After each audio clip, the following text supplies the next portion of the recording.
Hello' everyone, খুলুমবাই। কি খবৰ আপোনালোকৰ? আশা কৰোঁ সকলোৱে ভালে আছে। বাৰু যিয়ে নহওক, আজি বনাবলৈ লৈছোঁ পনীৰৰ ৰেচিপি এটা।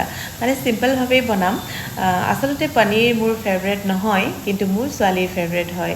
আৰু তাই যিহেতু মাছ মাংস খুবেই কম খায়, সেয়েহে তাই পনীৰ খাই খুবেই ভাল পায়। আৰু গতিকে যিহেতু ভালেই পায়, সেই গতিকে ময়ো মানে বেলেগ বেলেগ টাইপত তাইক বনাই খুৱাবলৈ চেষ্টা কৰোঁ।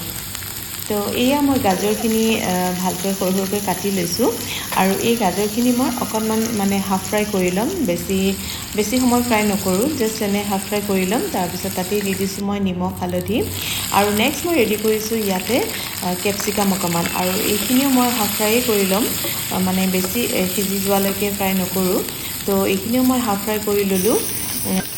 আৰু এটা কথা হ'ল, মানে পনীৰ যদিহে ভাল হয় তেতিয়াহে তৰকাৰীখনো খাবলৈ ভাল হয়। কিয়নো বজাৰৰ কিছুমান পনীৰ থাকে, ইমানেই বেয়া থাকে, মানে খুব টাইট তেনেকুৱা ৰাবাৰৰ নিচিনাও কিছুমান পনীৰ থাকে তেনেকুৱা। আৰু বহুত দিনৰ পনীৰো ৰাখে, তেতিয়াও বেয়া হৈ যায় পনীৰবোৰ। সেই গতিকে যদিহে ঘৰতে বনাই খাব পৰা যায় তেতিয়াতো খুবেই ভাল কথা। কিন্তু সদায় বনোৱাটো ঘৰতে বনাই খোৱাও সম্ভৱ নহয় বাৰু। যিয়ে নহওক, পনীৰখিনি কোৱালিটি যদি ভাল নহয় তেন্তে তৰকাৰীটো ভাল নহয়। সেয়েহে মই পনীৰ কিনাৰ সময়ত খুবেই ভালকৈ চাই মেলি লৈ আহোঁ। আৰু কাৰণ পনীৰটো বেয়া হ'লেতো তৰকাৰীখন ইমান কষ্ট কৰি ৰান্ধিও লাভ নাই, কাৰণ খাবলৈ যিহেতু বেয়াই হৈ যাব পনীৰৰ কাৰণে। সেয়েহে পনীৰটো ভালকৈ চাই আনিলে ভাল হয় আৰু তৰকাৰীখনো। তো মই ইয়াতে পেষ্টখিনি ভালকৈ ফ্ৰাই কৰি ল'লোঁ। মানে ইয়াতে দিছোঁ আলমণ্ড, কাজু আৰু কিচমিচ দি দিছোঁ। তেনেকৈ এটা পেষ্ট বনাই লৈছোঁ। লৈ মেলি তেনেকৈ গোটা গৰম মছলা দি তেনেকৈ ভালকৈ অকণমান ফ্ৰাই কৰি ল'লোঁ পেষ্টখিনি।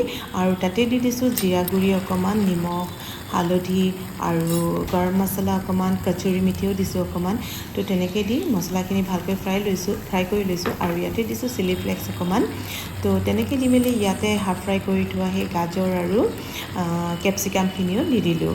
আৰু এইখিনি দিয়াৰ পিছত অকণমান সময় লৰাই থাকিলোঁ, মানে ভালকৈ মছলাখিনি সোমাই যোৱালৈ, মানে গাজৰ আৰু কেপচিকামত।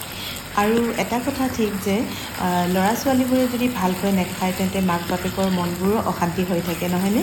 তো সেই গতিকে আমি পেৰেণ্টছবোৰে চেষ্টা কৰোঁ যেনেকৈ নহওক, মানে ল'ৰাটোৱে বা ছোৱালীজনীয়ে ভালকৈ ভাত সাজ খাওক।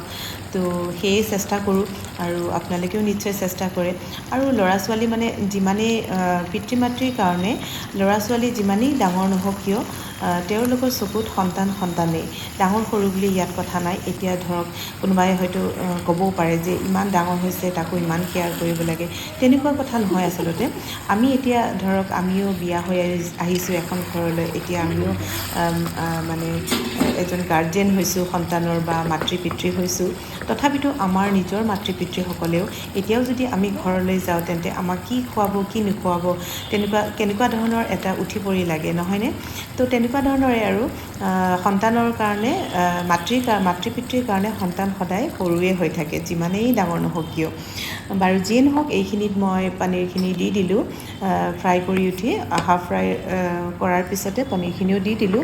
তাৰপিছত তাতে দি দিছোঁ মই অকণমান গাখীৰ। আৰু এনেকৈ দি মেলি অকণমান সময় মই উতলিবলৈ দিছোঁ তৰকাৰীখন। তাৰপিছত অলৰেডিতো হৈ গৈছে, সিজিছেই গোটেইখিনিয়ে, গাজৰে কেপচিকামে। আৰু ইমান বেছিকৈ সিজিও যাব নালাগে, মানে তেনেকুৱা ধৰণৰ আধা কেঁচা টাইপৰ থাকিলেও খাই ভাল লাগে। আৰু এয়া লাষ্টত দি দিছোঁ অকণমান চিলি ফ্লেক্স। আৰু তেনেকৈ শেষত এয়া মোৰ প্ৰায় হৈয়ে গ'ল তৰকাৰীখন। যিয়ে নহওক, আজি তাইৰ কাৰণে এনেকৈ পনীৰটো ৰেডি কৰিলোঁ। তো আজিলৈ ভিডিঅ'টো ইমানেই। আৰু শেষত যদি আপোনালোকৰ এই ভিডিঅ'টো চাই ভাল লাগিছে তেন্তে লাইক, কমেণ্ট, শ্বেয়াৰ কৰিবলৈ নাপাহৰিব। আজিলৈ আহিছোঁ, বাই বাই।